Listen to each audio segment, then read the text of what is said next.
What's up? What's up? It's Critical Mess, episode number 41. Podcast where three guys who can't stop obsessing about Hot Pockets talk about movies that critics and audiences don't agree on. Like tonight's offering, Scream 2. I'm Nick Honeywell. I'm here with my friends, Gris Griswold, Brian MC Cullah, producer Ben. Say hello. What's up, gang? Hey, Brian McCullough here, and after watching Friends for 10 years on network TV, I'm so excited to hear Courtney Cox yell, fuck. All right, icebreaker time. What's your favorite chase scene in a movie? Who wants to start? Go, Brian. Well, it was almost the motorcycle horse chase on True Lies through the mall into the elevators. That's a good one.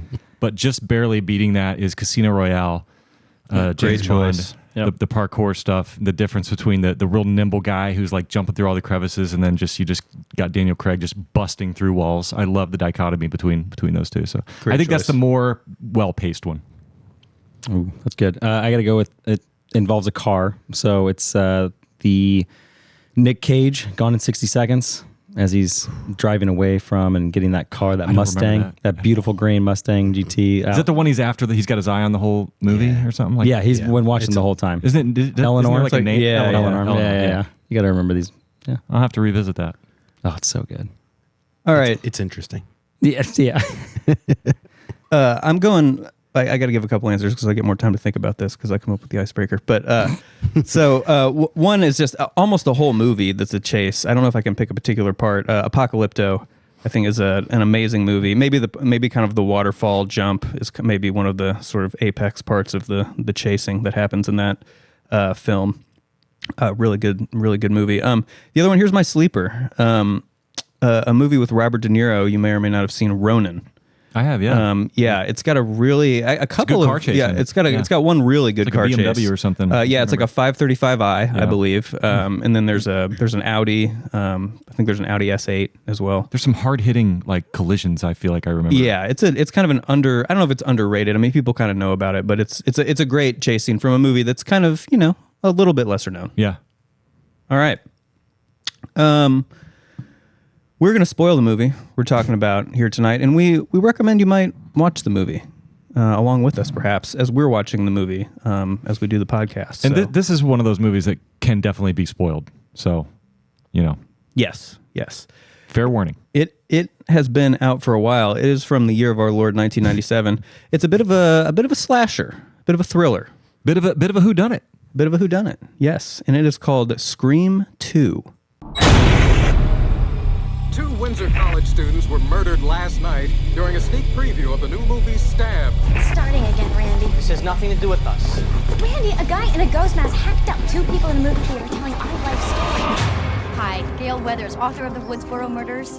Do you think the killer will strike again? We have no evidence that this is a serial killer. It's a classic case of life imitating art, imitating life. Are you suggesting that someone's trying to make a real-life sequel? Do you think someone's trying to duplicate Woodsboro? It looks like it. I think you have a copycat on your hands, Chief. The way I see it, someone's out to make a sequel. So it's our job to observe the rules of the sequel. Number one, the body count is always bigger. Number two, death scenes are always much more elaborate.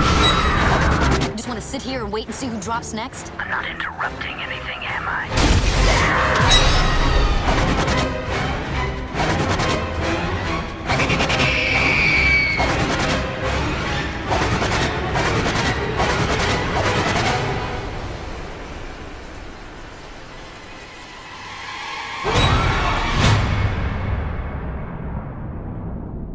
So let's talk numbers for Scream 2. So this film cost $24 million to make, which honestly seems a little low. I would have expected more, especially given the success of the first one, and the cast is just super stacked. We'll talk about that.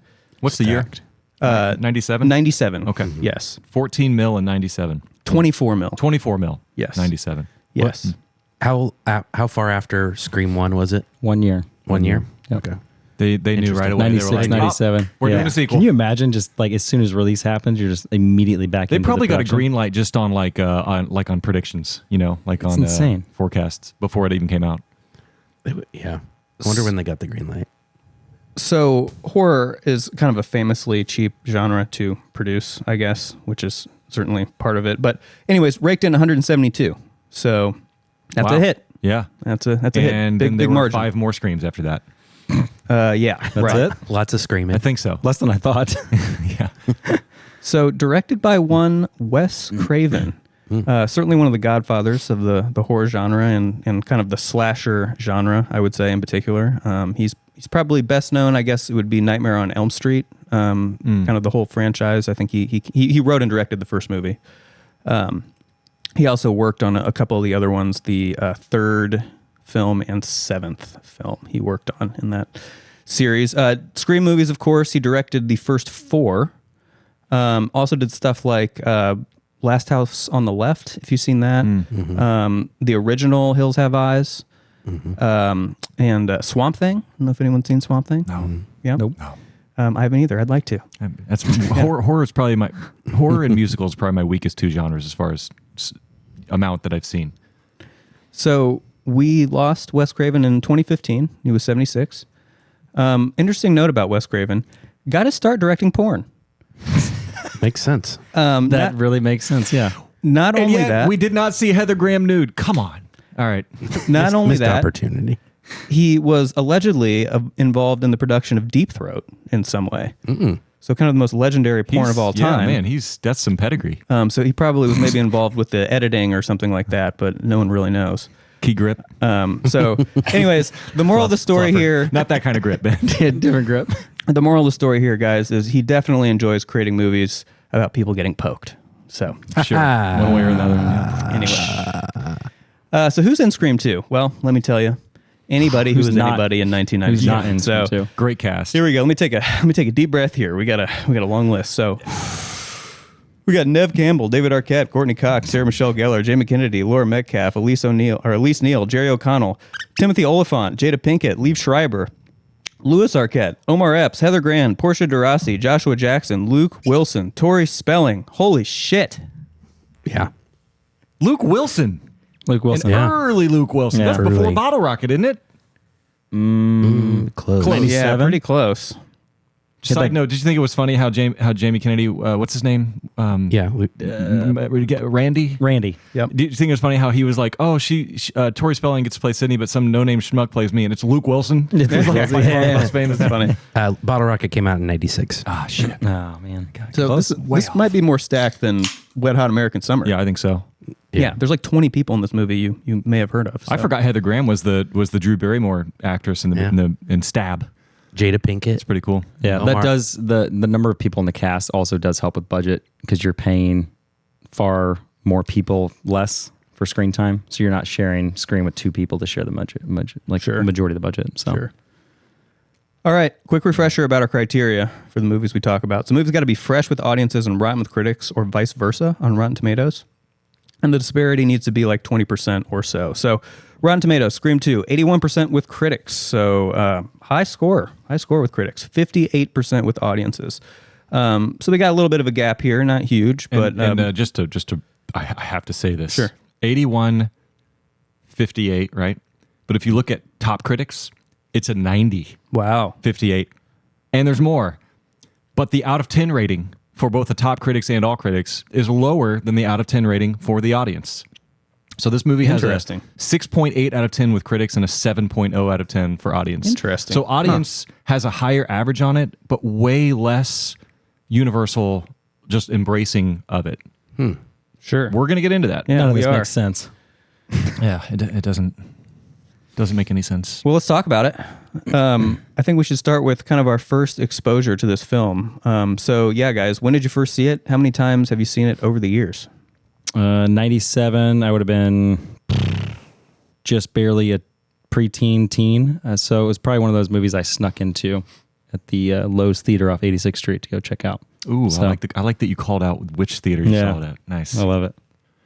Well, sadly, I missed Scream in the movie theater. I was 14 when it came out.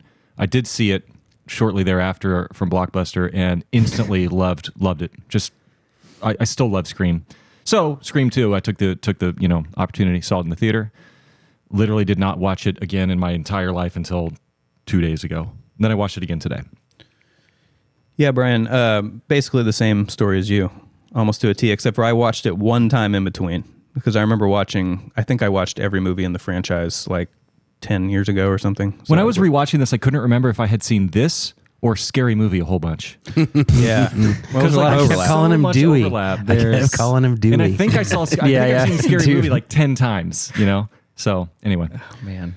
All right, this is Critical Mess. We are sponsored as always, by Old Elk. Well, not so much. We're sponsored Kinda. tonight by Four Roses, single barrel. We're sponsored by Old Elk in spirit. We are also sponsored by Modelo. Let's just keep it moving. We're sponsored by Modelo. Keeps us hydrated. And so we're gonna rate this movie. I want to know what you guys are going to score this out of 100. And why don't one of you start? Because I forget what my score is. Well, guys, I'm coming in low, but 35. Wow. It's not looking hot. I think I watched half of this movie last night just because of the number of things that happened in this film and how many times I just like threw my hands into my face and closed my eyes.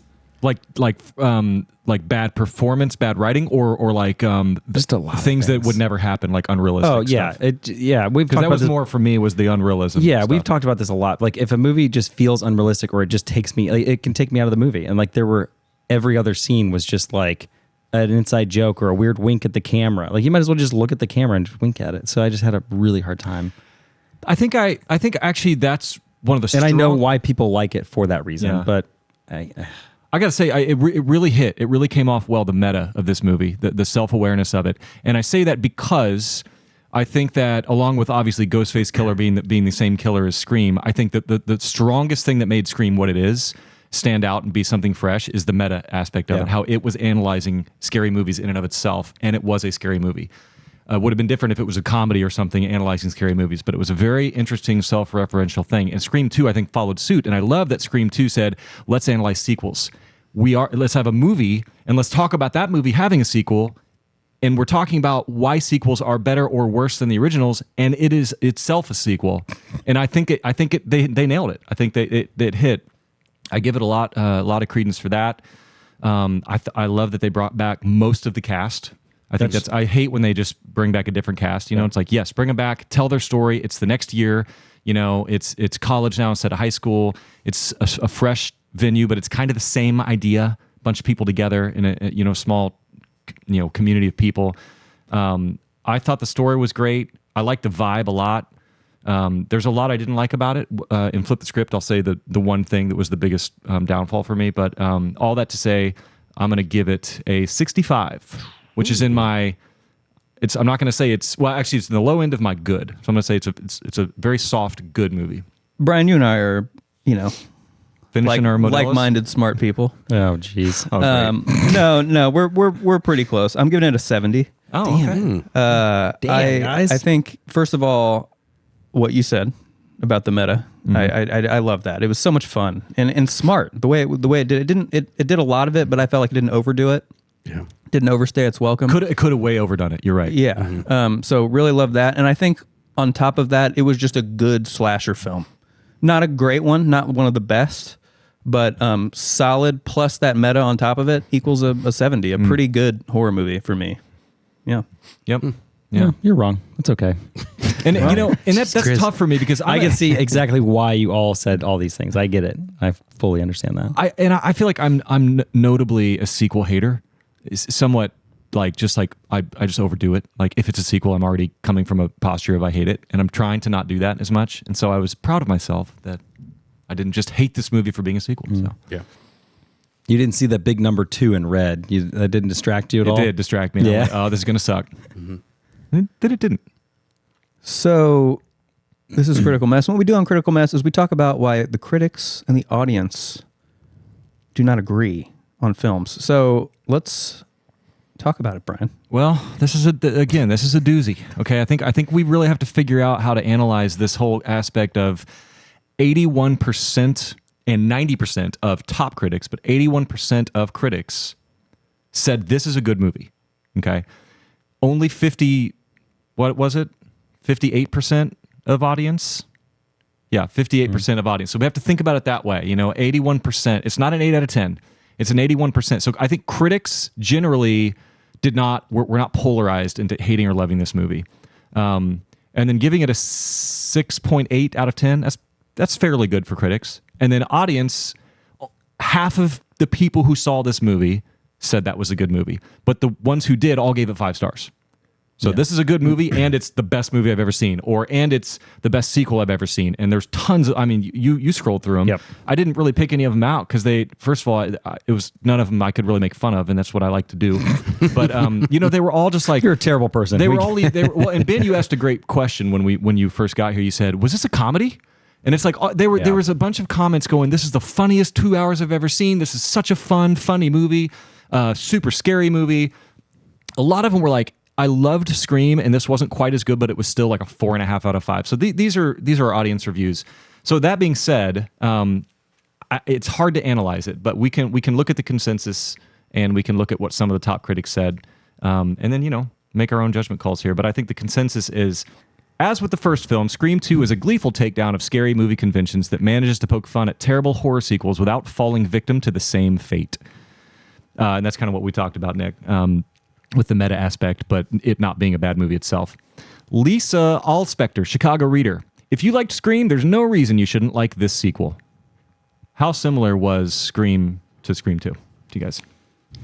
I'm not going to lie. I haven't seen Scream 1 in at least a decade. I don't remember it all that well. To me, it seems like there was a lot of a guy in a mask chasing people around with a knife in both. Yep. That's correct. So you're right. I'm going to say they're pretty similar, but like I said, I don't remember it all that well. It's been a while. Gris, what about you? Did it feel like the same type of... No. First of all, let me ask real quick, what's your take on Scream? I really enjoyed Scream, the first one. Yeah, I would say that's right around where you guys are now. So in the 70s, maybe mid-70s. But it didn't feel this hokey, goofy, over-the-top, overacted. Like, it's just so hard for me to watch this one. And, like, I get what they were trying to say. I just think it was so weirdly done and awkwardly and clunky in comparison to the first one. Right. Yeah, I thought it was pretty similar. Again, the original was better. Mike LaSalle, San Francisco Chronicle. Williamson's script is funny and smart. How funny was this movie to you guys? Like the right amount. Like, not hilarious, but did you ever laugh out loud? Yes. Yeah, okay. I think a couple of times, and definitely a smirk here and there. Out of just pure absurdity. Do you know what the funniest part of this movie is to me and Scream? When Ghostface Killer is so fucking clumsy that he falls over every single obstacle in the room. I don't know why. I just laugh. Like I'm thinking about the guy inside there is, that costume. I know. It's like Looney Tunes. I love it. Yeah. Mine was Dewey's silly. claw hand from his oh my gosh. I kept thinking as soon as the opening scene of him across the courtyard. He's like standing by the tree looking aimlessly. And he's just like awkwardly looking around like he just doesn't know what's going on.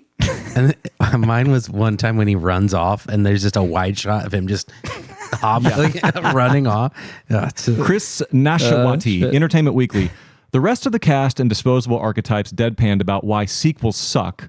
A particularly funny joke since this one didn't. And did you like what the hell did this guy write? Hang on. It's not that I can see just fine. I just don't think this makes sense. He says the rest of the cast of disposable archetypes deadpanned about why sequels suck.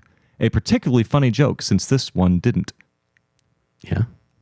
I think what he's trying to say there is he's crediting the movie for it talking about and discussing why sequels suck and this one not sucking. And my question to you guys is, did you like all the sequel meta commentary and discussion? Mm-hmm. We kind of hit on this already. You and I liked it. What do you think? And I didn't feel like it was secret or like, I just felt like not secret, but just sequel. The sequel. Oh, sequel. Meta. Gotcha. Oh, yeah. Okay. I agree with you guys on it. I think it just wasn't enjoyable.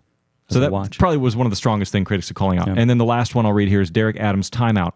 The film itself is stuck in a cycle of repetition with slight variations. So that was more of a negative one. Did it feel repetitive or predictable at all? A little bit repetitive.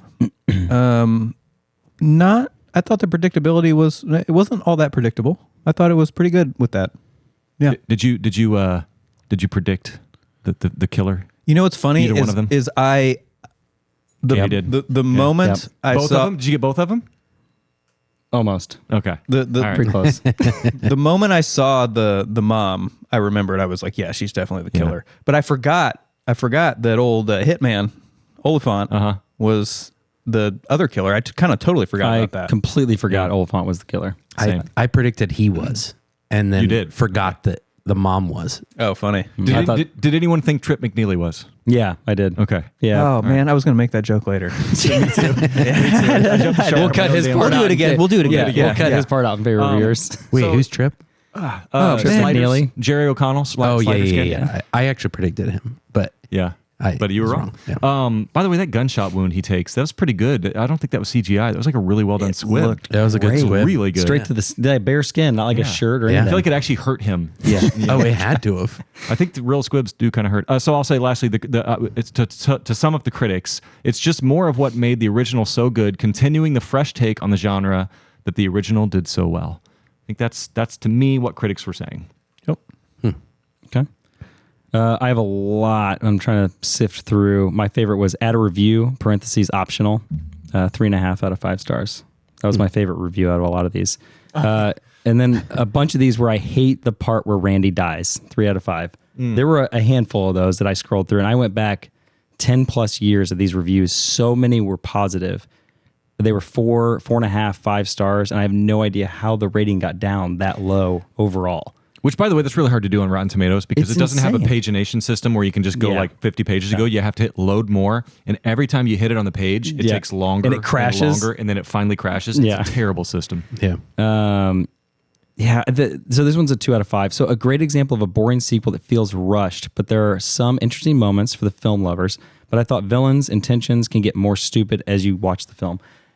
I mean, I can agree with that. It's just really hard. The villain's intentions got more? Okay. Yeah. It just felt like it was just smacked on at the end rather than built up in any way, shape, or form. Definitely not as strong of a villain/killer setup and situation as the first one, I think. Yeah. Kind of felt empty after watching it. Some parts can be annoying, drag on. I mean, this was a very, very long 1.5-hour film. I don't. If you guys, because it was 2 hours. Yeah, or 2 hours. No wonder. Whatever it was, 2 hour and 40 or hour and 50 minutes. Google says it's an hour and a half. Yeah, or hour and 44 is what it said on my thing. No, it's like it's 2 hours. 2 hours. Yeah, and it's only about 5 or 6 minutes of credits at the end. Yeah. I was hoping for like a 20-minute Marvel credit. Yeah, would have been nice. 3 out of 5. Decent sequel. Did not give it 4 stars though because Randy died. I mean, what do you guys think about that Randy scene? I think he deserved to die. Yeah, I thought it was good. Yeah, I liked it. What was our favorite kill though? Ooh, see, I had that's that question. We'll that's a hot pocket. Let's do that. That's a hot pocket. We'll hot it up. All right. I had that question just in case Nick didn't have a hot pocket for it, so I'm glad to hear you do. 2 out of 5. Just a boring movie. You can guess everything that is going to happen. Just not a fun, good movie at all. Predict it. Can you predict this? Predictable. Yeah. I had seen this years ago, and I still couldn't predict who the killer was. I knew the mom was Loomis. I knew she was a killer just from recall, but I had no clue that Olyphant was the other killer.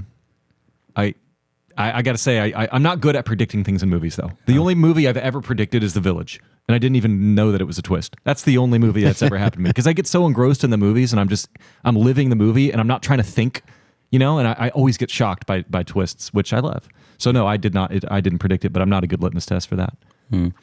One last one. Let's go with this one's actually high. So 4.5. Only gripe with this movie that they didn't see a lot of Mickey, the other killer. Agree or disagree? Mickey Timothy Olyphant? Yeah.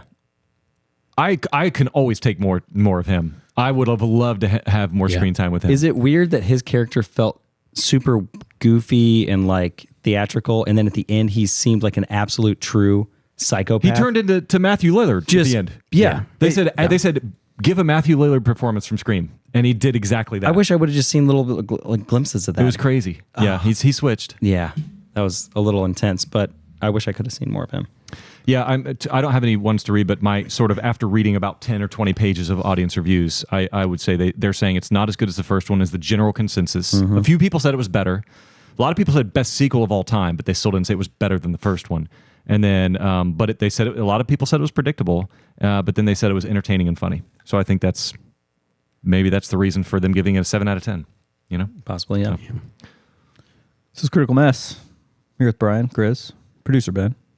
Sponsored by what are the War of the Roses or something? We go back to Old Elk. Yeah, Yeah, I mean, we're sponsored by Old Elk. I mean, I love that we're drinking Four Roses and if there you go. we could turn the camera right there, you'd see a whole line of empty Old Elk bottles. So Could we just not find? We couldn't find it because it's all sold out sold out. everywhere. Yeah. Right. That's We've been also doing the such problem. a good job at these ad reads that they're selling out across the city. Also, I didn't want to spend $100 on 4 grain. Yeah, maybe for episode 50, we'll spring for some of their real good stuff. Or maybe they'll. We're spring- close, guys. Maybe We're they'll spring close for us. For us. Yeah, that's right. Call us. Anyway, Guys, what are the chances that in one of the movies we do, just randomly somebody's drinking Old Elk? How crazy will we go if that happens? Like, It'd be pretty crazy. that can't happen, right? pretty wild. I mean, John Wick, they drink Blanton's. Yeah, so- I've never seen Old Elk on screen. I haven't seen Old That'd be Elk so yet. amazing. Okay, we're moving on to a segment that we call Flip the Script. Very cleverly titled segment. That's where if we gave the film a good review, we talk about what we didn't like, and vice versa. So I'll get started here. I'm happy to. So just a few things that come to mind here. Not a lot of deep thinking about this, but Neve Campbell's kind of rough, kind of rough. A very attractive young lady, but just not the world's gift to acting. No, definitely not. And I just thought some of the dialogue in general in the movie was there was some just like really smart, snappy, good dialogue, and then just kind of some kind of just weird, awkward, strange dialogue. Obviously, I can't really burn this movie too much for kind of leaning into those classic horror movie tropes. Like why did she not just, do this simple thing, to get away from the killer, because it is so self-aware. So I'm not going to knock it too much for that. Although one thing, and I think one of the reviewers, excuse thank you, sponsor, Modelo.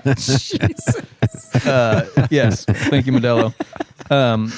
I think one thing that was kind of weak, that was kind of a big plot point, and it should have been stronger, was kind of how Olyphant was, his motive. I thought was weak. The mom, great, totally get that motive. Her son was killed. Yeah, Made sense. 100% get that. Yep. But his was just like. Plus, he was just kind of as we've said, kind of didn't get a lot of screen time. Didn't really just understand that well. I don't know. I felt like that actually made sense to me because it felt like the mom was just using him, and he's just a pure psychopath. Like, he was messed up, so she just took advantage of that and used him as the. But I just don't think like they set that up very well. No, they didn't at all. But I understood why she picked him and why she used him. Was his motive just that he wanted to be a copycat killer, or he wanted to blame? He wanted to have the fame, I think, or he wanted to have That was his motive, right? He felt like he wanted to blame movies for violence. But they didn't give him a reason to. I feel like there needed to be one more. There needed to be a scene in there where it made sense. Like you just said, like he set it up to where he just has this need to be famous. Like he really wants to be famous. I said that at the last scene. They alluded to it, but there needed to be one more scene where they're talking in the commissary or whatever, and he's just talking about he's obsessed with fame or something, and so this is his way of getting at the cafeteria or something. Yeah, that would have been great. That would have helped. All right, when do you guys take it? Since I also rated it good, I will flip negative, and I would say the biggest negative for me was the third act.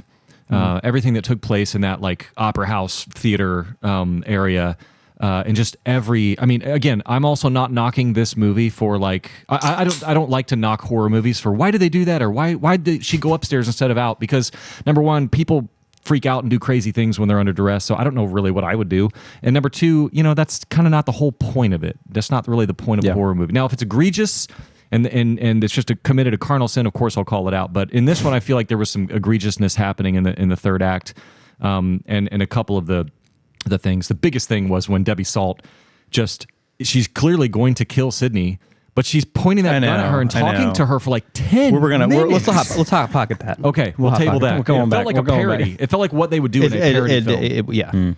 And then I'm shocked they didn't say something like that in the moment. You got me monologuing again. I don't know. Yeah, and then because it just took me out of it, and I had, why did Mrs. Loomis?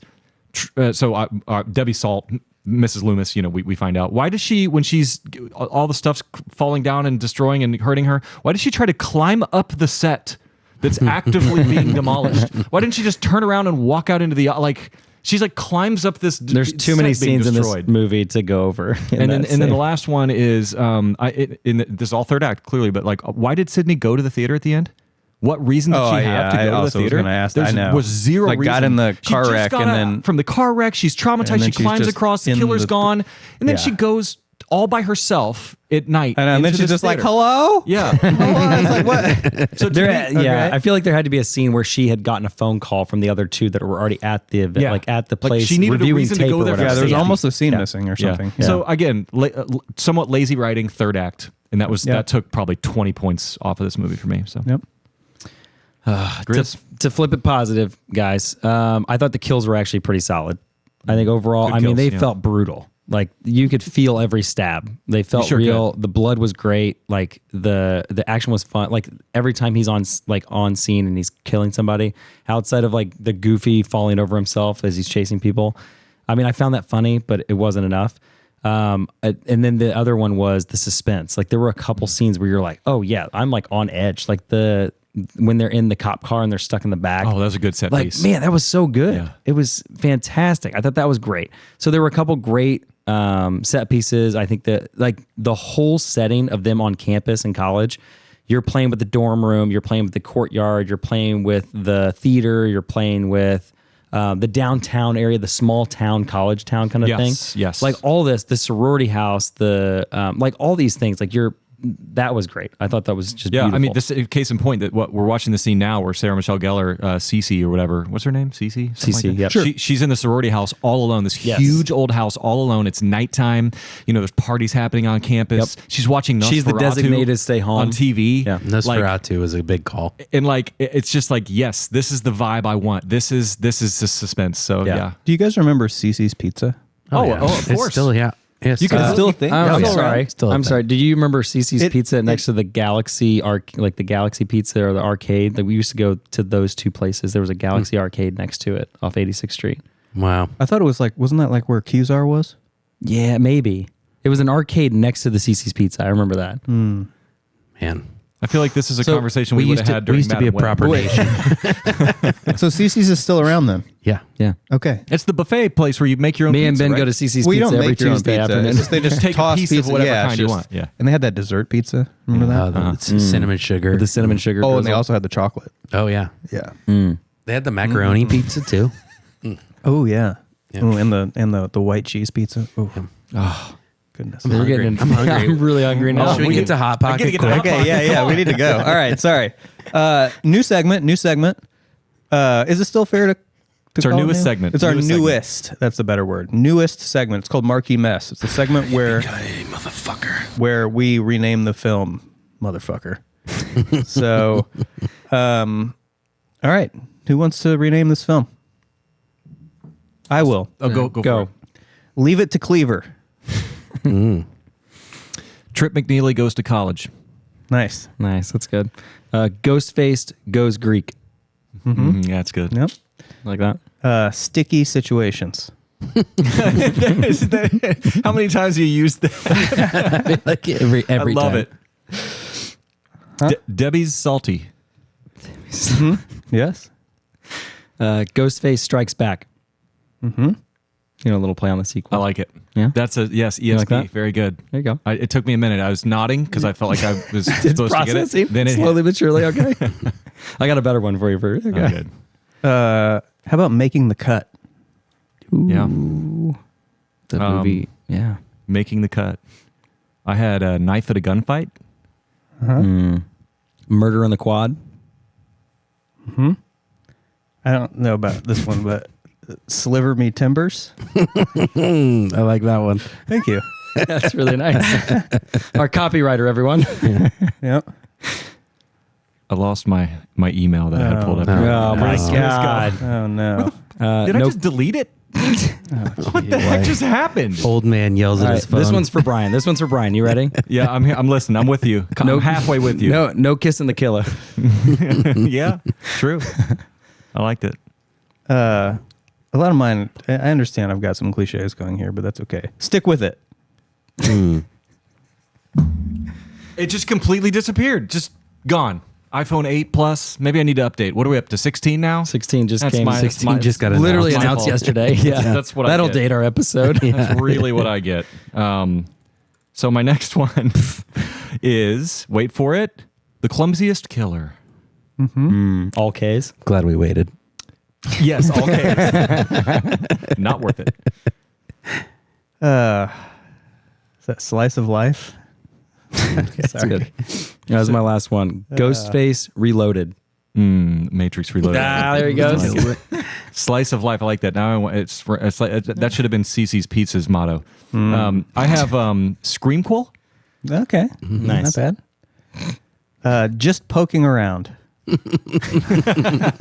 I'm sorry, you said just poking around as he's stabbing Right Cici as in the back. Cici gets stabbed twice in the back. That's a pretty gnarly kill right there. This was a great kill. The only thing I laughed about was this right here where he throws her through the window. She goes to this huge balcony and all the glass is on the ground. I'm like, oh, as I watch it, I'm watching her fall on the ground and I'm like, God, that would hurt. Like just landing on that glass and going through that door. And he throws her fucking like 15, 20 feet over the balcony onto the concrete. And what's funny is everything that went with her was a bunch of glass and pieces of the window frame. So I was like, were they stuck to her? They must have been. This stuff is so good. Can't say I put that much thought into that scene, but I see where you're coming from. Best scene in the movie. She also throws a bicycle at him. Yeah, down the down the skinny little hallway. She also gets him with that nice soft fern. Oh yeah. I have another one. Scream the movie. Good. Or scream. Yeah. Semicolon at the very end for no reason. Yeah. Just colon. Or colon, yeah. Scream the movie, colon, with nothing after the second colon. I've only got one more. Go ahead, Nick. Living on the Edge. Yeah, I love just the pokings and the edges and this. Yeah. As a Balisong guy, I was expecting these. My last one, Sydney's Opera House. Yes. Classy. Thanks. Real nice. All right, I just have a couple more. Sorry. This one could actually be a real title for it, I feel like. Final Cut. I think that could be. Because all the movie references. That should have been Scream 3. I'm pretty Final sure Cut. there is a movie called Final Cut, though. Oh, well. This one could be Final Cut Pro. The first one's Final Cut Pro. That's an editing joke. Just for producer Ben. Thank you. All right, Dicey. Anyway. I like that a lot. Okay, and then my last two are kind of plays on existing films. First one is Slashdance. And the next one is... I just watched Flashdance for the first time last week. Did you? I've heard Yeah, of it. I did. Seen it. It's a Wonderful Knife. Oh, very good. Very good. Yeah. That was a good... lot of good options in there on that one. Yeah, we did it. Yippee-ki-yay, motherfucker. That's right. It's Critical Mess. We are talking about Scream 2. We are sponsored by... No one really knows tonight. Who gives a shit? Modelo for Cheers. sure, though. Modelo for sure. Modelo's always keeping us. And, now we go to our much reviled segment. The one the listeners hate. The one that they always skip. It's called Darks. That's the segment where Brian very thoughtfully, and I want to say this, very thoughtfully, typically, talks about themes and arcs. Brian? I'm just having technical difficulties over. I don't know. boy. He's never used a laptop. First time using a laptop, huh? Just wing it, man. Have you ever archived an email? I pushed a button, but I'm back. I found You it. find I it in got the archives? resent I it almost to asked you myself. to check archives. Thank you for stalling. Themes and arcs. Yeah, very thoughtfully had some themes and arcs here. Now I got to find it back on my phone again because I don't want that hot laptop on my lap. Here we are. Themes and arcs. I think probably the strongest one for me, and I think this is kind of what the motive, I guess, of Mickey was, is do movies make you violent? There was a lot of talk here about movies causing you to be violent. They were having conversations at film class about whether or not movies had that effect. And I know when this movie came out, I helped my now wife, but then wasn't wife, friend, do a class assignment on video game violence, because the whole concept was, do video games make you violent? Back in the days of Doom, I mean, there were like congressional hearings about like Nightshade or not Nightshade. There's some like classic game. It was that Tipper Gore. Yeah, Tipper Gore was championing this, and it was these things are evil. They're rotting people's brains. People tied Doom to Columbine. Mortal Kombat was a big. Mortal Kombat was a huge deal. one, and they actually had to change the color of the blood on that for it to come out on Super Nintendo, because on Sega it could be red, on Super Nintendo they took it out or changed the color. Do you remember that was just a disaster? Yeah, there's documentaries out there on it. But yeah, again, Doom was the big one linked to Columbine, and I mean, this was a huge conversation then. It's not now, but it really was, and you have to give this movie credit for sort of tackling that, and it was sort of more of a hot button slightly issue. ahead of its time. Yeah, I think so. Yep. And then our screwed up kids, the result of their parents, that was also discussed here. Very topical. They talked about Loomis and Billy Loomis and his mom, and was it her fault? And very topical. We just had the Georgia shooting, and the dad's getting charged and all this, and that's a big thing. So again, ahead of its time here as well. So all right. So anyway, Gail's arc is really great, and I'll give you an example why. At the end of the movie, she is getting ready to be interviewed. She's going to get the fame, the notoriety. She's going to give the report. She's got the story to tell, and instead, she goes and she helps who'd she help? I don't remember who she helped. Hang on. Really nailed it. Ambulance. Dewey's in the ambulance, and she goes and she rides in the ambulance. She gets in the back. Yep. Instead of taking all the fame, and I'm like, that's the completion of an arc. Yep. Yeah. Boom. That was a good one. Good job. Starks is over. Yes. Yay. Good. It's over. Our listeners are so happy. Okay. Now it's time for Brian's Corner. That's the segment where Brian does whatever the fuck he wants. Brian, take it away. Hey, everybody. Welcome to Brian's Corner. Tonight, we're going to do a sequel to a previous Brian's Corner. Fitting, as we're talking about sequels. Makes sense. And the sequel, the original Brian's Corner, was about sequels. We're doing a sequel to that. And we're going to be talking about sequels again. What the fuck? We're 4 layers deep. It's sequels all the way down, ladies and gentlemen. So this is going to be called Sequels Part 2. And if you guys remember Top Gun, go back and listen to our Top Gun episode, which was a sequel to Top Gun. We talked about 9 sequels that are objectively better than the original. And then I thought, seeing as how Scream 2 is worse than Scream, in my opinion, and I think probably the room agrees, this time we're talking 9 sequels that are worse than the original, like complete cash grabs, like absolute terrible sequels. I wonder if we're going to agree on all these. Probably not. They only exist because the first one was so successful that they were like, fuck it, we'll do a sequel. Right. Okay. And I know there's a lot of those, and there's they even talk about in the movie that Empire Strikes Back is not a sequel because it's a part of a trilogy. It was planned as a trilogy to begin with. The Two Towers is not a sequel. Lord of the Rings, it's all one cohesive story. You better not say Escape from L.A., right? No, I'm not saying that. Okay. Absolutely. Wait, what do we all think about that? The whole Escape from L.A., great movie. It's not one of the best. we all agree on that. The whole sequel thing that they jumped on about because it's part of a trilogy. It's not. So just because something's part of a trilogy does not mean it was planned. I will say that. However, those 2 examples I gave are well known to have been planned as a trilogy. Ahead of time. Yep. You can read Lord of the Rings and see it's actually 6 books, not 3, and there's no sequel going on there. But some trilogies are sequels because some go beyond trilogy. So I don't know. You can get into the nuance there. Let's not take that time to do that. I just want to talk about these 9 terrible sequels. And I'm calling this the just leave it alone list. Just fucking leave the movie. Let it be. Let it lie. Jaws 2. Oh, yeah. Come on.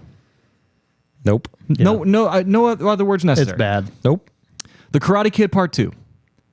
I don't know if I've seen it. You've Karate Kid Part 2. I just watched all of them with Crosby. I mean, these are classic movies. Karate Kid is so classic. Don't make another one. You fucked it up. Is this the one with Bruce or Jackie Chan? No. There's an 80s. There's more than 2 Karate Kids. They made those quick they after each other. Any more? Yeah, they made them right after. Ghostbusters 2. Disagree. Hard disagree. Yeah. I disagree with that. I actually. Why do you disagree? I loved Ghostbusters too. Yeah, I did too. Yeah. I'm sorry, Yeah, buddy. I just disagree. I've watched Ghostbusters 2 a lot more than Ghostbusters 1. I know. It's almost like more watchable. Yeah. In a way. It Okay. is. All right. Sorry, buddy. Disagree. Well, just look online and you'll see how terrible it is compared to the first one. I understand why people don't like it. You guys can all be in your little fun agreement bubble, but in your little club, but you're wrong. That's why we're not in Brian's corner. Yeah. Yeah, it's true. Ghostbusters 2. Just leave the first one alone. Jurassic Park 2, The Lost World. Now, I get that this was a Michael Crichton book. Okay, I get that. But Jurassic Park just needs to exist by itself. Yeah. There does not need to be any other Jurassic Parks beyond Period. Jurassic Park. Exactly. Hey, what about Jurassic Worlds? No. None. Those are worse. I think at least The Lost World is like, okay. I can't wait to talk about Dominion. But the Jurassic Worlds are like make me lose faith. I mean, I want to move to another country every time I hear of those movies. The Hangover Part 2. This is our first comedy on the list. The Hangover was such a great R-rated comedy, and then they made Part 2 because The Hangover made so much fucking money that they were like, oh, let's do it again. And I'm sure the second one made money because they made a third one, but the second one sucked. It was terrible. I just don't remember it. Yeah, exactly. Starship Troopers 2. Ooh, I kind of just love that film. Kind of fun. You liked it? I mean, it's just so low budget and bad. I don't think I ever saw 2. It still got Casper Van Dien. But did it have any of the nuance and the satire nature of the original? No. It's a very bad. But you have to look at like that movie's probably got like a tenth of the budget of the original, right? I mean, it's not a good movie. It's a very bad movie. Thank you. But it's a movie I enjoy watching. So Starship Troopers is an absolute classic satire. Beautiful. And it's still studied today, and it was misunderstood when it came out, and it's absolutely... I saw it when it came out, and I misunderstood it. I need to rewatch. And you just said the second one is a terrible, no good movie. I rest my case. Number 1, 2, 3, 4, 5, 6. Number 7, Dumb and Dumber 2. And that's Dumb and Dumber That's T.O. unfortunate, yeah. Again, that was made, almost a couple decades, or at least a decade after the first one. Yeah. Side note, one of my favorite names of a movie ever. Like, really such good. a great movie name. But, come on, Dumb and Dumber's Really a classic. bad. Don't touch it. Yeah. Leave it alone. And then they even tried to redo the second movie. And they still Dumb fucked and it up. Dumberer. Yeah, Dumb and with different Dumberer. people. Yeah. My penultimate one, Speed 2 Cruise Control. Is so bad it's good as it maybe is with Jason Patrick. At least they had Sandra Bullock. Speed is untouchable. Leave it alone. It's a classic. Masterpiece. Before I read my last one, I'll give some honorable mentions. You guys might disagree. We'll see. I have both of the Batman sequels from the first 2 original trilogies. So Batman Returns. I think Batman is so much better than Batman Returns. Go back and watch Batman Returns. It's rough. Batman and Robin, which is the sequel to Batman Forever. Batman Forever, pretty campy, pretty bad, great cast. But then Batman and Robin was like, you get the nipple bat suits. I like so that good. a lot. I thought those were great movies. Okay. Yeah, sure. And that's why I didn't put them on the list because Thank you, Deadpool and Deadpool 2. I don't think they're objectively like absolute terrible. Don't touch them, especially because it's Batman. It's like it begs to have sequels made. So I agree with you. Matrix Reloaded. Reason I don't have that on the list is because I don't think it's a bad movie. I actually love Matrix Reloaded. I'm shocked you're saying this right now. What's going on here? I hate Matrix. What's wrong with you? Matrix Revolution. How dare you? I disagree. How do I what? I loved Reloaded. Nick I just looked at literally me. fucking said I loved Reloaded. Did you not hear me? Are you trolling me? So, did you like Reloaded? Yeah. Yeah. Okay. Of course. Yeah. That's why I didn't put it on the list because Is it your goal to get Brian to quit every Brian's Corner? it's not going to happen this time because we're almost done. I'm watching that neck vein just. But I think Matrix Reloaded, I think leave Matrix alone because, again, it changed cinema. It's a classic movie. It's unlike anything else. It completes the lore. It's perfect. Then you got to go mess everything all up and do retcon and do all kinds of stuff. Yep.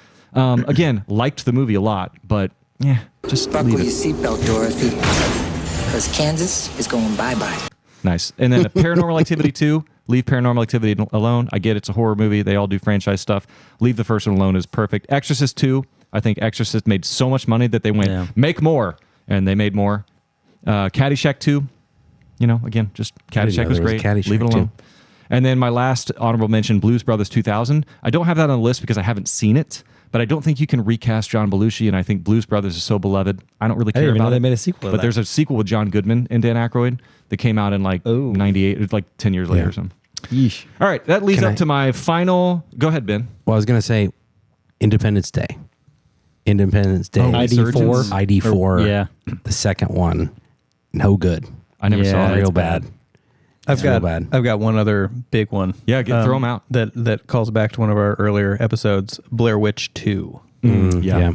That's kind of like Paranormal 2. Yeah, I never saw Blair Witch 2. I did see Paranormal 2. Well, nobody did. Yeah. But leave it alone. It's like, let Blair Witch live by itself. Yeah. They can't. They got to get that money. I know. One I thought of later was Land Before Time. I think that had a bunch of sequels, and I loved the first one. It has 8 sequels. Yeah. Just don't make more. But my last one that I'll say here is because I just watched this sequel. This is one of those sequels that was made like 30 years later, which has kind of been happening recently. Some good, like Top Gun Maverick. Blade Runner. Bad. Real good. Blade Runner, great example. 2049. Great example. Fucking beautiful. Guys, did you see Twisters? No. Oh, don't. You'll throw up. What? Yeah. No. It is what? So bad. Horrible. Bullshit. Are you serious? No, I liked it wrecked, a lot. Wow. You guys are wrong. Turn your mic off. Okay. No. Turn it off. I want the room. I want the room to know that Ben hates True Lies and loves Twisters. No, no. Don't get it twisted. I do not get it love twisted. Twisters. Oh, okay. It was better than I expected it to Okay, be. okay. I came in with base floor like the Twister had taken it away, the house. I came in at the base floor and it was passable as a movie. I disagree. I think Twister is such It was such so a classic bad. movie. When I had the most floor expectations ever of Twisters, and I watched it for free. I pirated it for free. Don't tell anybody. I went and saw it at IMAX Pirated? for free. And I watched it on a third monitor, so I don't even think I barely looked at it. And I couldn't even have it on there. It Yeah. was so terrible. I went and So, saw it for free at IMAX downtown, and it was Yeah. still. It was a bad. movie for babies. Oh my god. Anyway, There were so many good any other sequels? Stop. No. Any other so sequels? many good guys? characters. Yeah. Glenn Powell's He's a beautiful man. He's a beautiful As man. we know. look at his nipple ratio. If this is how you judge movies, then I don't know if I. It's not. Might have to start It's not at all. Start a side podcast. Yeah, Nip Talk. I think I gave it a 2.5 out of 5. Okay, so you gave Twisters a 2.5 out of 5, and you're disagreeing with me. 2.5 out of 5 is 50. Okay, I was thinking Right. 2.5 out of 10. All right, no, you're good. It's passable. I'm It's being not- very judgmental because we're in my It's not corner. good. If he said all that and it was a 2.5 out of 10. I know. That's what I heard. I was like, wait. Oh no, 2.5 out of 5. Any other sequels that you guys can think of that belong on that list, or you know? Anchorman 2. Oh, that was really bad too. Yeah. yeah. It just wasn't as good as Anchorman 1. Wasn't there a really bad Mask sequel? Oh, Yeah, Mask. Son of Mask. Yeah. Oh, that's Yeah. that was on the ChatGPT list that it spit out to me, but I didn't include it because I hadn't seen it. But Would you ask it? what are universally regarded to be be sequels of all time? Oh, okay. And this list had a lot that weren't on there, by the way. I just used it as a starting point. You know, Nice. that's all. Thanks for joining me in Brian's Corner. Cheers. All right, this is Critical Mess. We are sponsored by. You know who we are sponsored by? Who are we sponsored by? Hot Pocket. For sure. Slew. Oh my gosh! Sorry. Wow. Sorry, we leave don't it in, wanna leave it in. confuse our listener, but this is actually not Hot slow burn. Pocket. This is Hot Pocket. Thank you. It's not slow burn. It never has been. Oh, it definitely has It's been. always been Hot Pocket. I still It have is- Crossfire. Whatever it's called. It's the segment where we talk about all the random shit we haven't talked about yet, or we want to talk about more. So, let's do that. Boy, what are we going to start with tonight? Let's see. I think let's just start with that chicken bacon ranch. Yep. Why not? Why not? And I think that's a good opening. Let's talk about that movie theater kind of opening and the kind of the super rowdiness of it. And I think here's just the question I want to come out with. What's the rowdiest movie theater you've ever been in? What movie were you watching when that happened? Austin Powers Goldmember. Nice. Was the That's a rowdiest good movie one. theater I've ever been in. Yeah. Really good. Yeah. Mine was recent. It was fucking fantastic. Went and saw Bad Boys 4. I don't remember what it was called, but Bad Boys 4. Yeah, for life. Yeah. Oh, there's still rowdy theaters today? I thought that yeah. ended Yeah, too. oh, no, there that are. makes me happy. I It's actually, actually more rowdy now. Yeah, they can get real rowdy. It gets Yeah. exciting. So seeing Bad Boys 4, I went solo, middle row, third, fourth row, and there's two guys to my right and left. I had to ask their name. It was like Ronnie and John. They were both so hyped it for was. this movie. It was course just it was. constantly jumping up, and they were smacking the shit out of me every time. That's that type of movie. It Yeah, I can was see that. awesome. Yeah. It was the best experience. So the one that comes to me is Friday the 13th, the Michael Bay remake. Okay. Michael Bay did a remake. Yeah, it probably. I don't remember when that was. And Like Nick maybe- Honeywell was in the theater for that one. I was in the theater opening night. Oh, man. Every ticket sold. 2007. The late show, like the 11:15 show. Yeah, somewhere around there, Yeah. something like that. And boy, was it rowdy. You know, it was another rowdy movie-going experience. The Force Awakens. that That was a was big one. crazy when Star Wars popped up, because that was like the first like new Star Wars for a long 20 time. years. Man, there was like applause and people yelling. I feel like Gris and I were in the theater. It wasn't for that one, was it? It was for the second one, I think. but we were very close to the front, so we were just reading it we got those side tickets to last side. minute on a shoot down in like Florida or something or Savannah. When you're up front and the words are as like you're reading like this. You're talking about for the text scroll? Yeah. We were like front row. We just barely got our tickets last minute after a shoot day, and it was just. There's a Seinfeld episode about that. We were still kind of. No, go ahead, Ben. No, mine was Endgame. That was a great it was experience. Wild. I'm sure it was. When cameos started showing up. Yeah. And then they started like cheering. On your left. Oh, yeah. On your left. Everybody just started just like screaming. And that hammer flies past Thor and goes straight to Cap's hand. Sounds terrible. I did not like You that have movie. no idea, do you? I did not like that movie at all. Yeah, thanks, Brian. Did not like it. I don't need to watch it to know that. Oh, man, guys. Man. We're still working on this. It's for, got it's- me. I mean, it's fine for little kids. Yeah, sure. So yeah, just We're little. It's for babies. So we're still working on this chicken bacon ranch because we're still talking about this kind of first opening sequence. Jada Pinkett. Here's something I want to discuss. She orders a small diet Pepsi and it is huge. Do you guys remember going to the movie theater in the 90s and ordering a small and it being like a 64-ounce small? Yeah. Yeah. What happened to the 64-ounce I remember small? there wasn't between a small, medium, and large. There was like a half-ounce Right, difference. and it was only like 2 ounces different. Yeah. Right. Oh, it was only $1 more? Okay. Yeah. Was it Nick? Was this when she left to go get refreshments? Yes. That's right. And the concession guy, did you notice how sincere he was? She ordered the stuff, and he goes, "Sure thing." I didn't notice that, but I do believe this man is either on like opioids or like he's just such a nice guy, or he knew she was about to die. Oh, maybe. It was a big Pepsi. What about popcorn, no butter? Did you catch that? I caught that. that's- Yeah, That's a war crime. she is what that looks is. like a no butter type of chick, so Well, look, R.I.P. Here's No butter? Come on. Here's that'd be like a good like insult to like no butter having ass. Yeah. It's like anyway. scrawny chicken leg, no butter, All right, and still in the same scene here, chicken bacon ranch. This is a thing I want to unpack. Jada says, "Hang up the phone." She's yelling at the screen. Yelling when at they're the watching screen in the middle of the theater. Yeah. Hang up the phone and dial star 69 his ass. And star 69 is that. Do you guys remember star 69? Welcome to I literally said 1997. that as we were watching that movie. Does anyone under 30 know what star No. 69 even is? No. Should we just let them keep wondering? Let them keep wondering. Yeah. And they also Yeah. probably wonder what that weird little white box is that Sydney had where it caller told the ID number thing, of the yeah. person. Yeah. Interesting. Okay, and then the final element of this chicken bacon ranch is I think we need to talk about the kill. Yeah. Omar Epps Yeah. takes one into the ear. In the ear. Yeah. And I remember Through a stall door. through a stall door, and I remember seeing that for the first time and just being blown away. That's a great kill. That's probably, in my opinion, the best kill in the movie. I think, arguably. It's up there for me for best kill. Best kill? Goddamn, guys. Yeah. It's a Kidding me? Now, He thinks he's hearing somebody like I get it. Pulling out a dookie? What are you doing? like well no he thinks he thinks he hears somebody No, like he thought it was two like people fondling themselves he or thinks doing something. he stumbled in on two people in a stall. And he's But like, oh, yeah. the next he thing gets he closer and knows, closer. he's twitching. Did anybody notice like did we have two Ghostface obviously in this film? So I don't know about that. Yeah, I don't know either. I think so I just kept one, thinking about maybe. it. And I think it might have been just one. So I'd have to go back and like really think about this. But do you think the mom had any kills? No. No. I wasn't sure. No, I don't well yes.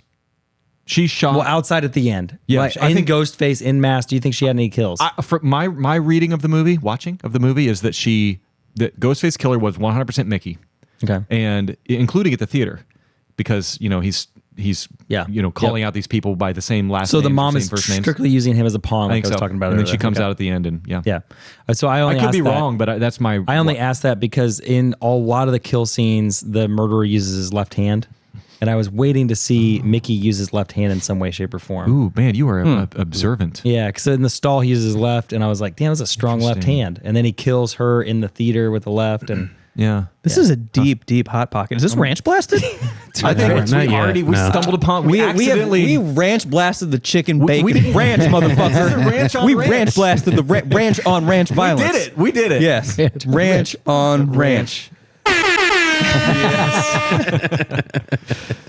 Okay. We're not even done. We're not done. No. It's the whole first scene of the movie. I mean, there's a lot going on. This is total ranch blasted. Okay, here's just a little minor detail actually that I thought took away from that. I'm not even done with that kill. So you shouldn't they cut to Ghostface before the knife comes through the thing, and I didn't like that. It would have been much more jarring if the knife just popped through and it didn't cut to Ghostface a half second before with the mask jamming it through. So anyways, I just thought that took a little bit out of it. That's why editors make the big bucks, because that is an editor's scene right there. They shoot all the coverage, and some editor decided that it would be better to do that, and it's like, a better editor might not have done that. So right. And then we got to talk about Jada's death. Yeah, like just dying in front of the theater like that. It was. Absolutely. I bought into it. I did too. I thought it was awesome. Like, and I remember the first time seeing that, I was like, "Holy shit!" You imagine being in that theater nuts. and just watching, like, no one's paying attention, and she's just getting stabbed. Yeah, like, well, because everyone's got Ghostface Killer costumes. Everyone, they've all right, got knives. right. And the way that she sees the blood on her hands, and then she has the realization, and he turns, and she makes that face, and the way they shoot that, you don't even see the knife go in because it's like behind the chair in front of her. But her reaction, I don't really like her as an actress. Niobe from the Matrix Reloaded, not my favorite character in the Matrix universe. Can I get a whoa? Thank you. And but she sold it really well. I mean, I really believe she was getting stabbed, and I felt bad for her. And then the way she has that like death knell, that call up on stage, I thought it was intense. Yeah, I feel like Will Smith needed to get up there and smack somebody in the face. I almost pulled his clip. That just came out too soon to play. Please, I almost pulled. I got the green light. Keep my wife's name out your motherfucking mouth. Yeah, thank you. Yeah, there we go. I almost pulled that quote. Nice, nice. There's still time. There's still time. We can do it now. Nick, dare I say we're the Chicken Bacon Ranch where the crust is ranch blasted, and we've got a carafe of ranch that we're dipping it into. Is that what's happening here? Not only that, somehow we've ranch blasted the inside too. Like it's just. Whoa, are we talking about a Hot Pocket? Yeah, we are. We're talking about the best kind of Hot Pocket. All right, let's just dial it. Let's dial it. Sorry, if you don't, I literally just text Ben. I said, if you don't ranch blast Daddy me as a soundbite later, I'm gonna be pissed. You're texting Ben during the podcast? I gotta send him notes. I had He's playing Clash of Clans, texting his bros. Let me read it. Hold on. You better ranch blast me, Daddy. As a soundbite. Oh, yeah, a soundbite. Yeah. We're recording a podcast. We have viewers and listeners. Guys, try and maintain some professionalism. I'm not going to. Tighten up. It's off Tighten the rails. up, motherfuckers. Jeez. This is we're gonna dial it back. Everybody we're gonna do a simple pepperoni pizza, and quite literally dial it back because we're gonna talk watches. And there's only one person qualified to do that here. That's it. And it's Ben. Ben, what did you think about? You know what? I want to hear from you guys. What watch did we watch in that opening or the second opening? Well, I'll be honest, I did not notice a single one. Oh, it got the full frame. Yeah. Yeah. It was a close up. It was a tag. Yeah. Yeah. Tag Yeah. out. You recognized it. Tag her. To her. Hooer. Yep. Yeah. Tag Heuer 96 2000 or 200 meter. It's professional. Unbelievable. What's that watch? Waterproof? I mean, I bought one for Nick not too long ago. Oh. So a couple $100 on eBay. I'm glad you like Nick. Yeah. Wow. He does. I think mine was A lot of people like $16. Oh, yours was a deal at $16.50. Thank you. Okay. 4 cheese pizza. No, that's my favorite. And I think isn't there a 5th cheese pizza? We'll talk about that later. Okay, so I want to unpack a little bit of that. We've already talked about this a little bit, but the self-awareness, right, of this movie. And I think one of the where it really starts is in the classroom early on, where they're having that kind of debate about I love that sequels. conversation. I loved it. Yeah, I thought that was a really interesting, almost sort of like, I don't know why I go here, but it was almost like sort of Tarantino-esque dialogue. Like the way they were talking so frankly about like pop culture. With Randy and Dewey, right? No. In the classroom. It was Pacey. Oh, all the students. yes. All the okay, yeah. Timothy Olyphant that was was great. in there. Yeah. There was a guy who's a kind of a no-name, and then Jamie Kennedy, and then Sarah Michelle Gellar was in that scene as well. Yeah, that was good. I like that. I loved it. I agree with you, Nick, because it was like they weren't afraid to. That's what because Tarantino is very bold. And when he talks about something, he has a stance or an opinion on it. And I hate when we've talked about before when somebody goes to a bar and orders a beer. It's like no one does that. They order a Budweiser or something. And I love when movies are specific. And I feel like that scene was specific at its detriment, at its potential. Like if it got those things wrong, like it's going to take heat. And I think the way that they did that very intentionally. Now I think they were wrong about one of their takes, but I think the rest were accurate. Well, I love it. Yeah, like the James Cameron, Ridley Scott debate. I mean, that's a classic one. Still to this day, probably the two best in the game. I was just talking about that before. Yeah. The Godfather debate, is that the one that they got wrong? That debate. That got the whole audience. We had that debate here. We did. I think The Godfather Part 2 is, if I can't say it's better than the original, but I think it's, if I had to pick one, I'd pick that as the better movie. I think Alien is by far and away better than Aliens. However, they didn't get that wrong because somebody refuted it later, and they said Ridley Scott for life or something like that. So they kind of, and then Terminator 2, I think objectively better than the original. Yeah, I agree. So, I was agreeing with their takes there. Yeah. Having just watched Alien and Aliens, Alien is the better movie. By far. Yeah. By far. Yeah. Aliens, I was just so disappointed in that as much as people hyped it up. I think it's great. I love Cameron. It was fun. It's Trust solid. me, it was fun. It's just, it's not as good as Aliens. Yeah. Alien Classic. is and I love how so Jamie good. Kennedy corrects her. He's like, it's not get away from her, you bitch. It's what stay away from her, you bitch, or something like that. Yeah. Very nerdy. Yeah. Alien Romulus. Film class. What are you going to do? I know. Yeah. Ham and cheese. A real ham and cheese. Let's talk Trip. Trip McNeely. Let's do it. He was not Trip McNeely in this. Not quite. I wished he had those Trip McNeely swagger. I wish he was just kind of like always drunk. Yeah, Trip McFucking-Neely. Yeah. He's a legend. Absolute legend. This was the next year after that movie, I think, or the same year. Did he have Can't Hardly Wait and Scream 2 in the same year? Jerry O'Connell? I think so. It would have been close. Yeah. Quite possible. And it's funny how he's freshman in college in both movies. That's awesome. But yeah, he was, let's talk him, Nick. What do we think? He's cool. Yeah. And I feel like he gets a bad rap. I feel like they were setting him up to be the bad guy. And he was just a good dude. He was just trying to be a good boyfriend. It's like Sidney has all these demons, and he's like, "Look, I'm just trying to, come on." Yeah. And he's got to deal with it, with all this stuff, and it's he not. puts up with it. It's not fair to her either because she's been through a bunch of trauma and shit. Yeah, so sure. it's like it makes sense, but like it's like that he's having to like, how sensitive do I be versus, damn it, I'm living my life too. So like I want, and then he wrestles with that pretty well. There's some good scenes, especially the one backstage where he's like, he asks for something and shouldn't I care about you or I don't know. Damn, I should have wrote that down. Well, but and she's like, no. She's really harsh to him. And he's like, is this where I'm supposed to act like I care? He's dancing. He's like, is this where I'm supposed to give you space? She's like, yeah. He goes, okay. And he walks away. Yeah. And I liked it. He's dancing a delicate dance. Yeah. And he's doing it rather beautifully. I thought he was the killer for a very short moment. I did too. And that's tough, man. I thought because the whole thing's talking about copycat killer. Yeah. He's the boyfriend. Well, there was the note at the beginning about the person's close to you over and over again in the beginning, and then I felt like that was a nice tie back. So he also seemed a little bit manipulative, emotionally manipulative, because like remember when she's like, I don't know what's going to make me feel better. This is all happening again. And he goes, I got just the thing, and you think he's going to like do some sort of. He just kisses her. Like that's like he's God's gift to her suffering, and then she likes it. So they set it up to where he's sort of this manipulative guy to a certain extent, and I thought it was subtle and well done. Mm-hmm. Can't Hardly Wait came out 98.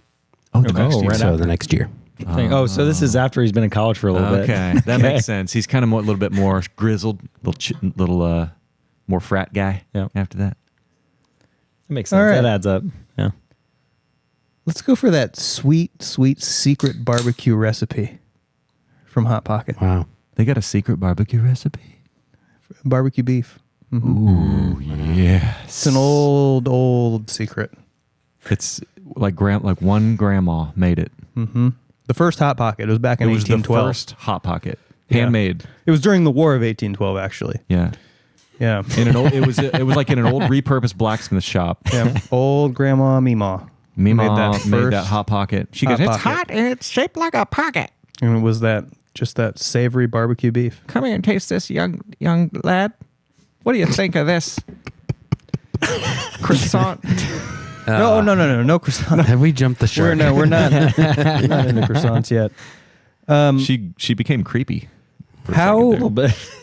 How here? Okay, guys. How scary is this movie? 1 to 10. Ooh, scary. Fart noise from Gris. Scary is a tough word to define. Scary, like as in like jump scare or like horror, dread. How much did it scare you? How much did it scare me? Out of 10? 1 to 10. I'm gonna give it a 7. The car scene, man. The car scene. That's up there. Car scene puts it like 2 points. Yeah, it's just the car scene for me. I give it like a 3, maybe a 4, just because mine of was that. a What 2. about the recording studio sequence? No. Still yeah, 2. that Really? felt. Yeah, that car scene was pretty highly intense. What about the sorority house sequence? That just felt like they were throwing in the classic running through a giant house. What down about like the movie hallways. theater stuff? That I couldn't get past the fact that they could have just jumped off the stage and ran out the exits What about on either side. what about No, what I mean, about we understand the scenarios. Like I just why? what about It's just they didn't scare us. Yeah, it just didn't scare me. None of those were scary. what about I'm gonna. Do we want to talk about what actually scares us, or is that? I said all my list just Hey, now. you know what scares me? Getting fucking tackled while I'm on my phone at college. I'm just talking to my mom at home and getting tackled by Dewey and Gail. a lot of people got accosted during in that quad out there. At least 3. Yeah. Well, That's what scares me the What about most. the opera house? if anyone cares, I'm gonna give it a 6. Okay. I care.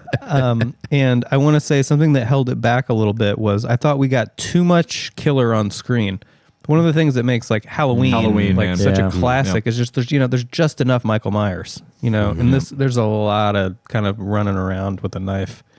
In this I'll tell you movie. what, the moment they put him on too much is in that sorority house when he already was on screen to kill Cici, and then Sidney comes into that same house, same scene, and then he comes back on screen again and chases her. It's too much of him. yeah, I think sure. just the one. Mine was when they look up into the theater box and they see him and he goes, oh. He like shuffles off. Yeah.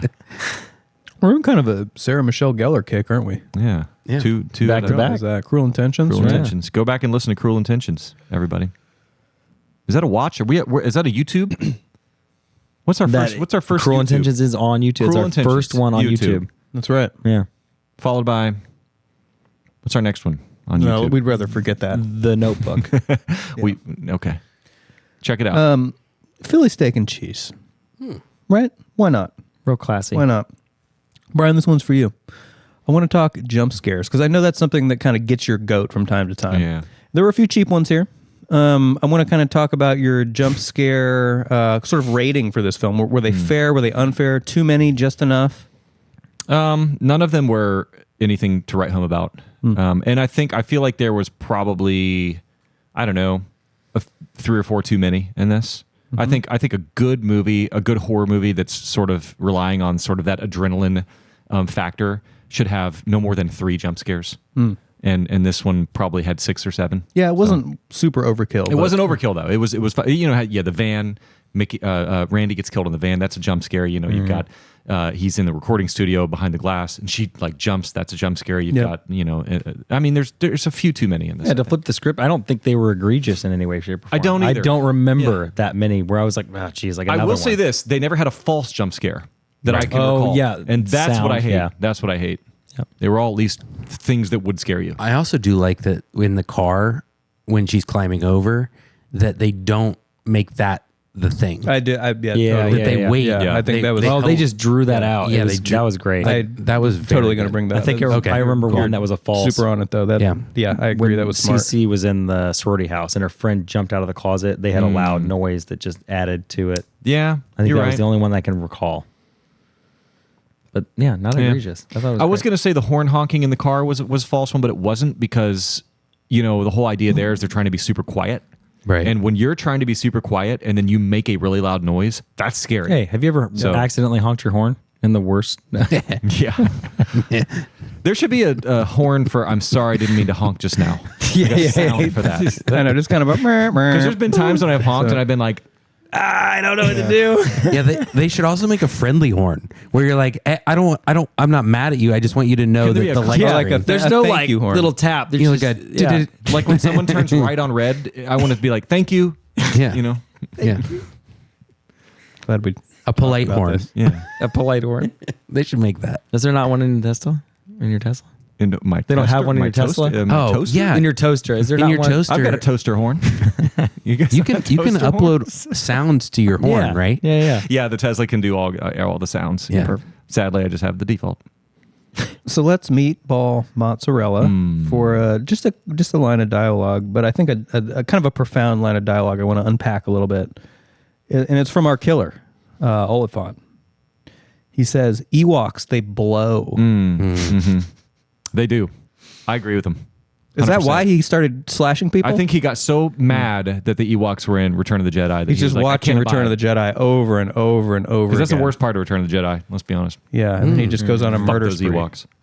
Yeah, yeah. Isn't there? An Ewok could never take down an AT-ST. They would never win that battle. That's They're so crafty, though. No, they're so scrappy. crafty. Yeah. Yeah. Oh my gosh. They're smarter than you give them A credit crafty, furry little fuzzball can take down the height of the Empire's technology. for. They are a Right. heightened. You know what they have that the Empire doesn't have? Heart. Yes. All right. said it. And knowledge of the terrain. You're right. Yeah. See, those guys were used to. Logs can't destroy the metal crafted by the Empire. They hit it with logs. Logs. Very large Steel. logs. Have you ever rammed a log against steel? Multiple Guess times which a one week. loses the log. multiple times a week? Have you seen every Cybertruck? Elon's essentially the Empire right now. Actually, they do look like ATSTs. You're right. I dare a log to run into one of those. All right, let's do a chicken broccoli cheddar. Okay. Okay. Yeah? Yeah? Okay. Yeah. Uh-huh. How about let's talk about Trip again. And let's talk about his performance of the Top Gun. Oh my God. Sort of, I think I love you, but what am I so afraid of? Kind of just belting that out Good from for him. Neve. Good for him for doing that. I have to say, I felt like that was like a just kind of a weird I scene. didn't like the scene. I didn't either. But the actor doing that, it's like I that would've liked been hard him to doing do. that, but it didn't felt like it felt No, like I didn't like it that. should belong. It didn't belong in the movie. That was another sort of manipulation tactic that he employed in the movie, where I felt like he kind of made it public that she needed to be thankful for him, or she needed to return the love, because she's kind of like, she was kind of cold on him in that conversation. She was like very distant from him, and instead of him just backing away, he like takes it. He gets the room involved and makes it very obvious that now you need to accept me, and if you reject me, everyone's going to hate you. So another manipulation tactic there by him, which is subtle misdirection. Oh, it's the Trip McNeely origin story. Yeah. Oh. Yeah, I like it. I There you go. need a Trip McNeely verse.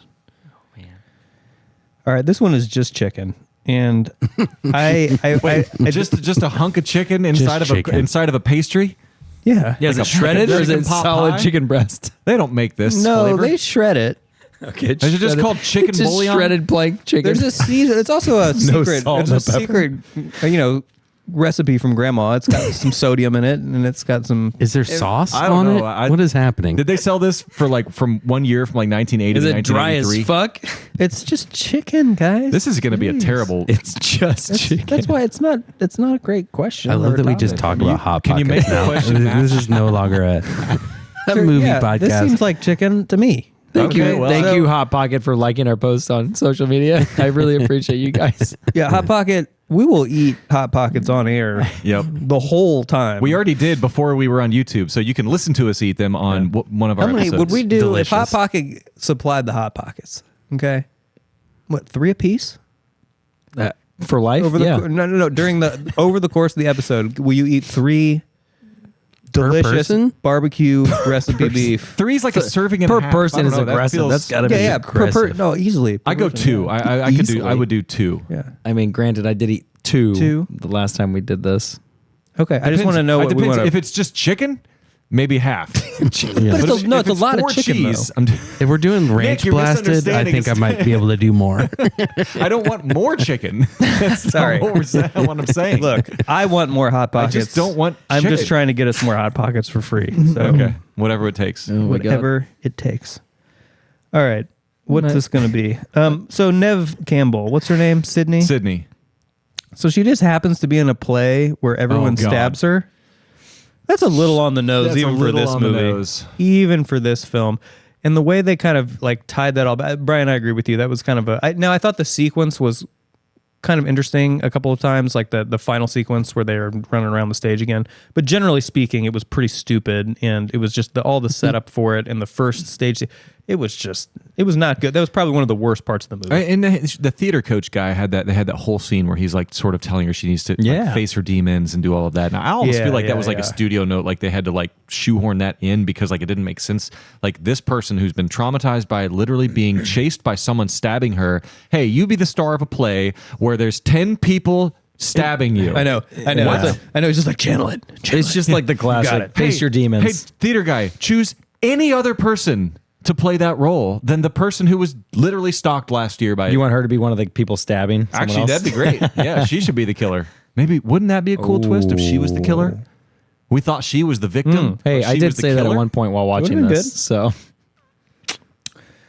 let's talk a little. First of all, this is a cheddar cheeseburger. Cheddar.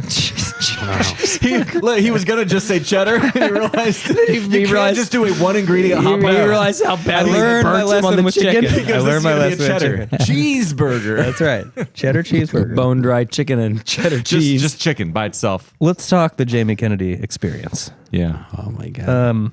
First of all, I think this was him that said this.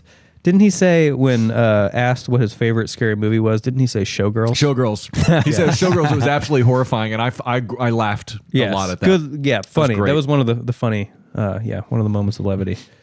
And let's talk the kind of the kill scene with Jamie Kennedy. And I love kind of the last thing he says. He's kind of like listing the great killers throughout history. He's like Ted Bundy and Charles Manson and OJ, and then he just gets killed. Which that was still kind of hot in '97. I mean, what? When did that happen? 96. No, it wasn't 96. No, 93. Yeah, it was a few years before. This was like 92, maybe 3, 4, 5 years after that. Yeah. So pretty new, still pretty recent.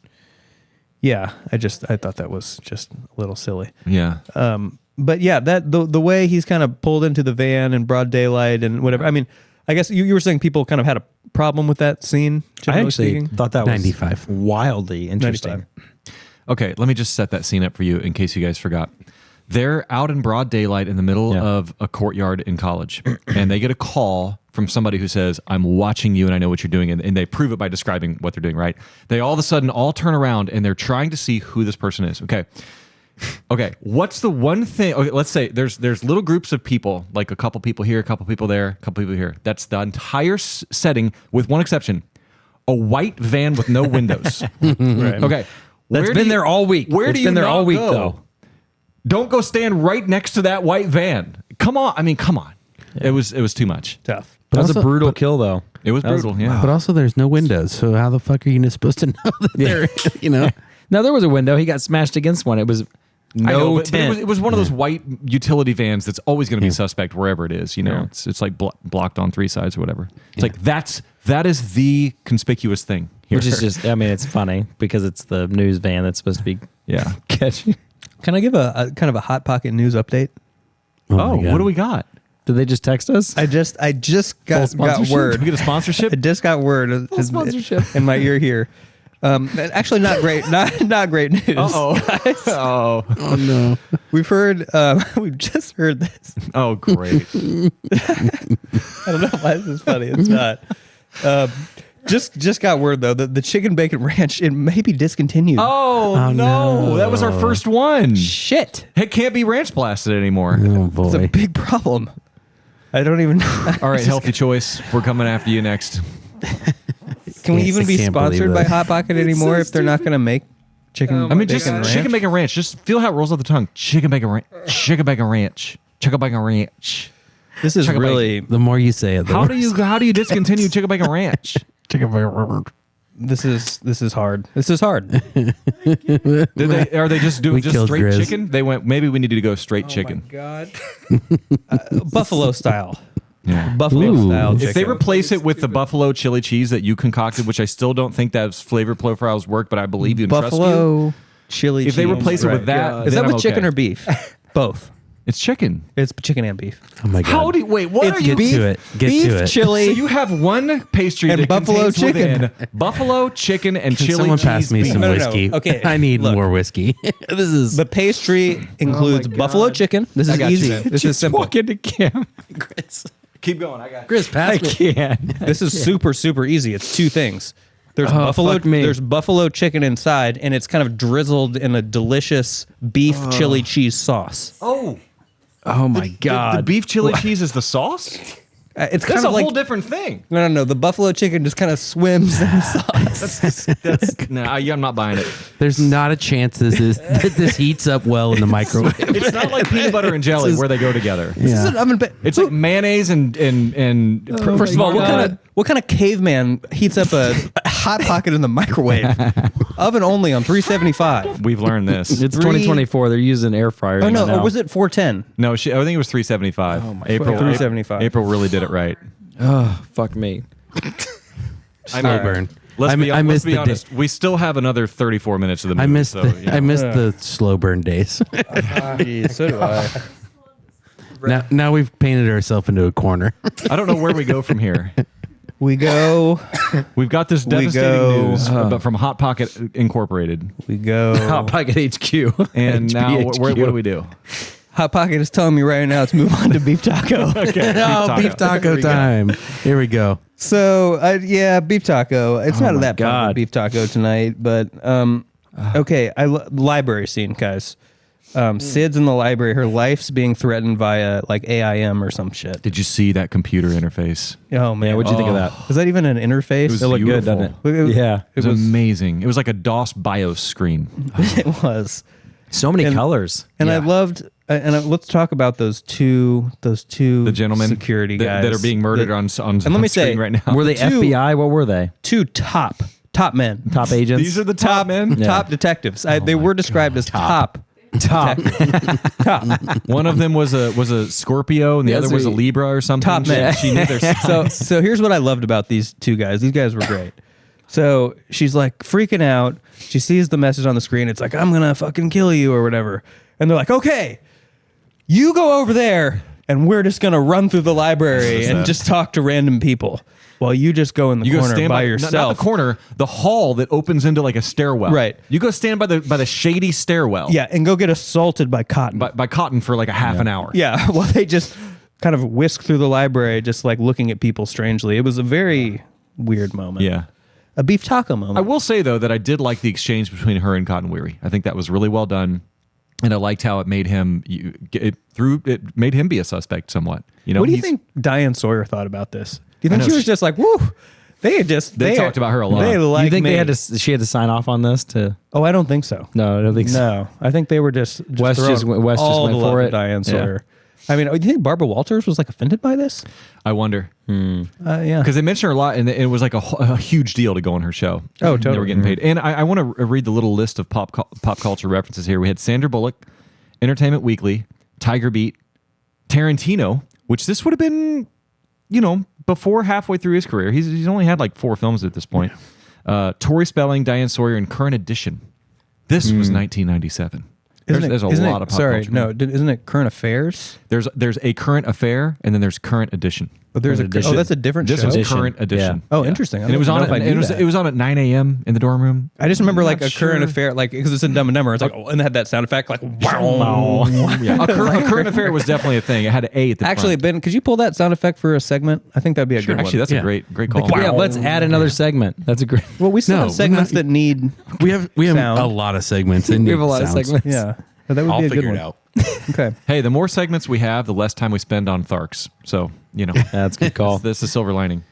So we did barbecue beef, but we didn't do barbecue chicken. Is it the same recipe Who knows? in terms of the sauce? One of them's maybe a smoky barbecue, and the other one's like a honey glazed. Yeah, the chicken I've heard is sweeter. Yeah. And I've heard the beef is more of like a smokier, smoky, peppery barbecue. Ooh, I got I've heard the beef. now. I've heard that beef just really dances on the palate. Yeah, When you just that take one's that not getting first. discontinued. No, but the thing is, you got to oven bake it. Oven, for sure. If you don't, and you do it at 375 for 12 minutes, right? Is it 12 minutes? 13 and a half? Can we get a producer? Ben's just eating popcorn. He's now. just pounding his popcorn over there. All this Hot Pocket talk. Where's your laptop? Look up how long I'll tell put you a what, Hot Pocket in the- listener, you tell us how long do you cook your Hot Pockets Hey, for? comment down below, guys. Comment down below. Let us know. 8 minutes, 15 minutes? What do you think? 35 minutes. Maybe you're a maniac and you cook it 45 minutes on 275. 275. Whoa. What You're just living mad life. lad. You're like Matthew McConaughey, just out here, just vibing in life. Where are we talking? We were at what are we Barbecue talking Chicken, about? and we were going to talk about the worst line of dialogue in the film. It's Neve Campbell. And she says, "Stop treating me like glass, Dewey. I'm not going to break." Ooh, yeah, that's forced. Ouch. Ouch. Can I add a piece of dialogue that I like? Uh-huh. I loved. This is again another kind of meta here. It was when Gail Weathers said, they said, "Oh, what about those nudes of you out there?" And she goes, "It was just my head. It was Jennifer Aniston's body." That was funny. I love that. I love that. That You was don't funny. remember Catch that? that? No. Yeah. I caught that. Oh, That was wow. Really that was a interesting. good one. I love that. Especially with Courtney Cox. Yeah. Yeah. It's good. So here's the thing now. We're going to do meatball and mozzarella, which we already did. But this time, it's Italian style. Oh, okay. Let's Okay. do it. We've got oregano in the action now. And here's why it's Italian, because we're going to talk Dewey and Gail. Hot or not? Was Hot. the kissing hot? Was the chemistry hot? Brian, I'm looking at you. Not. Not hot. She was hot. Okay. He was not. So the red. She was kind of an ice queen. I liked her. Yeah. I like her. I think she ages well. Up against all the other. Well, there's a reason she was on Cougar Town. Yeah. I mean, there was a reason I watched Friends. Let's be honest. 2 reasons. But yeah, she was hot. What 2 reasons? Jennifer Aniston and Courtney Cox. Oh, okay. I thought it was Courtney Cox's. No, it was Jennifer Aniston's. But no. But yeah, I thought she was hot, and I liked her, and she, I just didn't. He was a little bit. I don't know. He's just kind of He's not a. Well, I don't know. Aloof. I could be persuaded. He was kind of trying to be a knight in shining armor. He kept busting in to dangerous situations with no weapons and one arm. Yeah. What are you gonna do? He's going to bumble his way through. He got killed almost, basically. Almost. No, Again. but Almost that, again. That scene, Nick, again coming from Wes Craven, deep throat pedigree, like not even a bra, like something. Come on, let's. This is rated R. Let's do something here. I think, if I'm not mistaken, we just finished an Italian style meatball mozzarella. Yeah. Oh yeah, we did the reprise of the meatball mozzarella. That's right. Yeah. Oh man. That can only mean one thing. It's time for bacon, egg, and cheese. But guys, a twist on this tonight. It's got hot honey. Oh. Hot honey, a spicy honey. Hot Ooh, I love a good honey. spicy honey on my Yes. breakfast option. I'm Bacon, in. egg, cheese, plus hot honey. Sweet and savory. Does it come in a little pouch on the side where you have to put it on top afterwards? Or Honestly, is at it this in? point, how is Hot Pocket not going to sponsor us? This is basically the Hot Pocket podcast. This is Yeah. it. This This is is a Hot Pocket this is podcast. Hot Pocket talk. I'll keep reaching out to him. Please do. I want to talk music. I want to talk the music in this film. I thought it was pretty great. I loved the orchestral kind of music and the way it matched the pace of the film often. And I thought it was especially good during the really tense kind of chase sequences with the killer, chasing whoever around with the knife. Just very intense, really amped up the mood. And I just thought it was just really good. I think it had really good Mickey Mousing in the music. Do you know what Mickey Mousing is in music? It's when the score matches the action. So if somebody swings their arm, there's a thing, or if something hits, there's like a swell. It's or so a unique stinger. to the actual film. It came from back in the Mickey Mouse cartoons when they would do the music to the cartoon and make it hit or whatever. And I think it was done well here without being too noticeable. I will say I did not like the Collective Soul song. As the credits started to roll. Right, Collective Soul. I don't was like trying to think, Collective who the Soul. I just can't get. But you remember Gel? That was a great song. Let's Gel. I like Collective Soul. I like the World I Have Known. That was the first song I ever learned on guitar. The World I've Known, and I used to like Collective Soul back when I was 15, 16, but Everyone did. don't And I age think it well. was more like 11, but yeah. Well, I learned guitar at 15, so. But maybe you were early. Maybe you were against allegations and I things was already left unsaid, listening to guy. like Tupac Yeah. at 15. All right, you old fucks, calm down. Anyway. Okay. So did you guys know? So we've talked beef taco. Did you guys know there is a beef taco Mexican style? What? What makes it Mexican style? No one actually Extra truly spices? knows. Picante? Well, and I think it makes sense to talk about kind of the car crash scene where the cop gets just the pipe through the brain. Guys, was that gnarly? That was might have been that the worst kill. craziest kill? Gnarly. Might I have think been. it might have. No, I think it was. Unfortunately, it started on shaky ground because he's holding a gun to the Ghostface killer in the driver's seat, and Ghostface killer freezes, and then he puts the stalk gear shifter into drive, stomps on the gas pedal. The car kind of ramps up and starts to go and hits the police officer. And none of that long, like 9 seconds of ramp up, does he fire his gun. A well-trained officer of Took me out of it, but then everything after that, I bought back in. Yeah. The only reason I could see why he wouldn't have fired his gun because there were people in the back seat. You'd be shooting through towards an innocent. The other thing he bystander. could have done during that entire long sequence of getting a car into gear and then pushing on the gas is just step 2 feet to the side. I don't know. I just feel like that was a little bit. It should have already been in drive. Just do Either something way, different. brutal kill. Just Brutal kill. So this is kind of an important question. So we're going to do a ham, egg, and cheese, but do you want hot honey on it? Yeah. Yeah, because like honey ham, think honey so? baked ham is Oh, great. yeah. Honey makes a lot Honey of and things ham better. go good. Yeah, but hot honey? Hot? Yes. Yeah, keep it spicy- hot. Well, Spicy yeah, honey. if it's gonna be honey, it's Absolutely. got to be hot. Hot honey. You know Okay, me. okay. Hot honey it is. Okay, so this is one I truly didn't understand this. Final sequence here, okay, where we've got Trip McNeely is all tied up, right? And we've got Sidney kind of having this conversation with Hitman Olyphant, right? And I don't understand, what does Sidney potentially have to lose by untying Trip McNeely?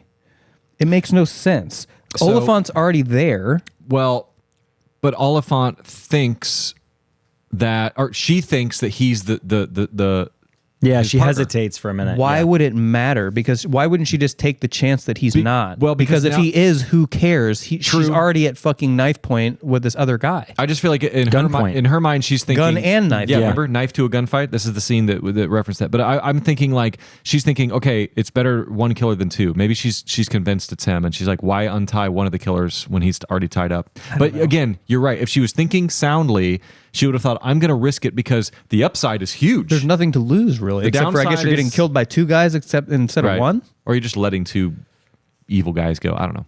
Yeah, I don't know. Anyways, that didn't make a lot of sense to me, and that's why it's a ham, egg, and cheese with hot honey.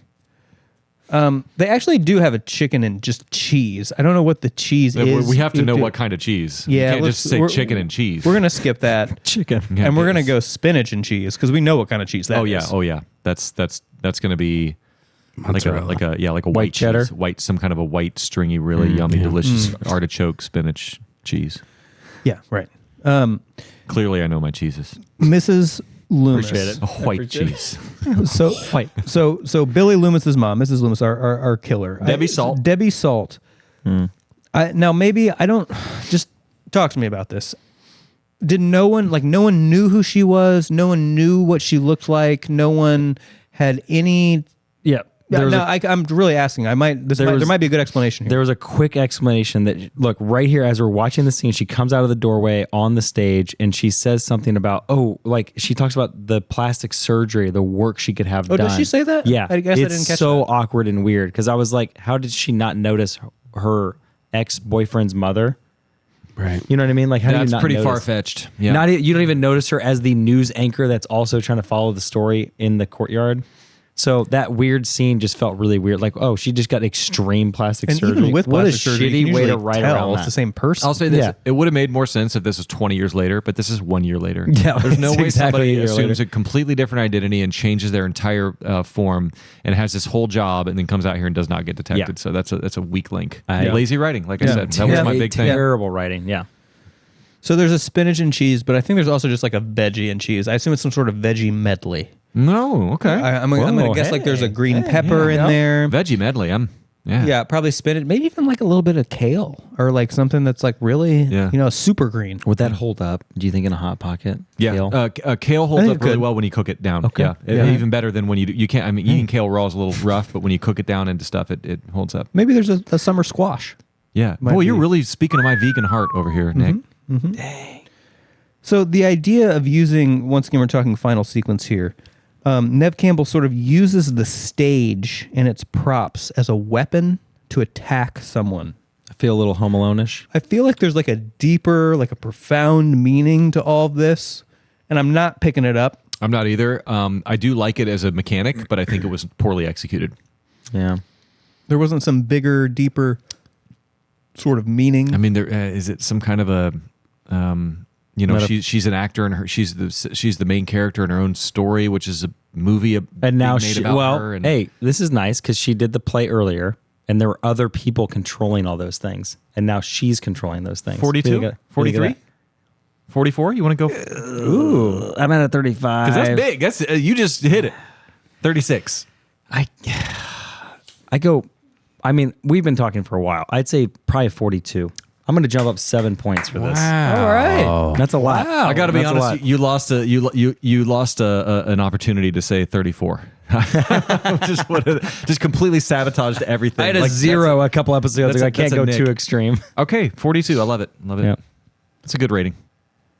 I love how he what's her name? Cotton. Yes. Just caps Mrs. Loomis for that Diane Sawyer interview. He's like, Diane Sawyer interview, pop. Oh, and did you see her? Did you see her face when he went? Because Sidney goes, "You got a deal or whatever," and then Debbie Saul goes,